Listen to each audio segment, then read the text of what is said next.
দেশ মুসলিম, এখানে যদি সংখ্যালঘু অন্য ধর্মের হিন্দু থাকে, বৌদ্ধ থাকে, তাদের রাইটের ব্যাপারে দেখেন ইসলাম কতটা ভয়ঙ্কর হুঁশিয়ারি দিয়েছে। আল্লাহ রাসূল সাল্লাল্লাহু আলাইহি ওয়াসাল্লাম বলেন যে কেউ যদি কোনো সংখ্যালঘুর উপর অত্যাচার করে, তার উপর জুলুম করে, সে যেটার প্রাপ্য এটা থেকে যদি কেউ বঞ্চিত করে, তাহলে কিয়ামতের ময়দানে আমি রাসূল সাল্লাল্লাহু আলাইহি ওয়াসাল্লাম তার পক্ষে, ওই মুসলিমের বিপক্ষে বাদী হয়ে আল্লাহর কোর্টে দাঁড়াবো।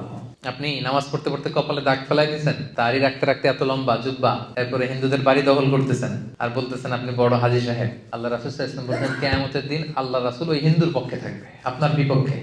কথাটার ওজন খেয়াল করেন। আল্লাহ রাসূল সাল্লাল্লাহু আলাইহি ওয়াসাল্লাম বলেছেন তুমি মুসলিম হও, তুমি হাজী হও, তুমি যেটা হও, তোমার বিপক্ষে থাকবে আমার অবস্থান কিয়ামতের দিন।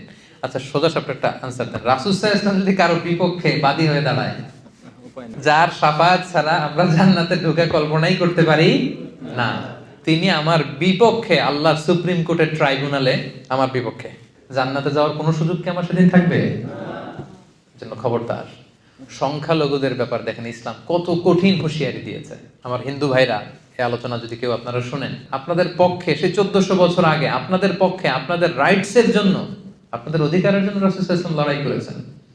স্পষ্ট ঘোষণা, সংখ্যালঘুদেরকে আক্রমণ করলে, এদের উপর অত্যাচার করলে, জুলুম করলে, এদের প্রাপ্য অধিকার থেকে বঞ্চিত করলে, আমি নবী কিয়ামতের দিন সংখ্যালঘুর পক্ষে দাঁড়াবো, তার বিপক্ষে দাঁড়াবো।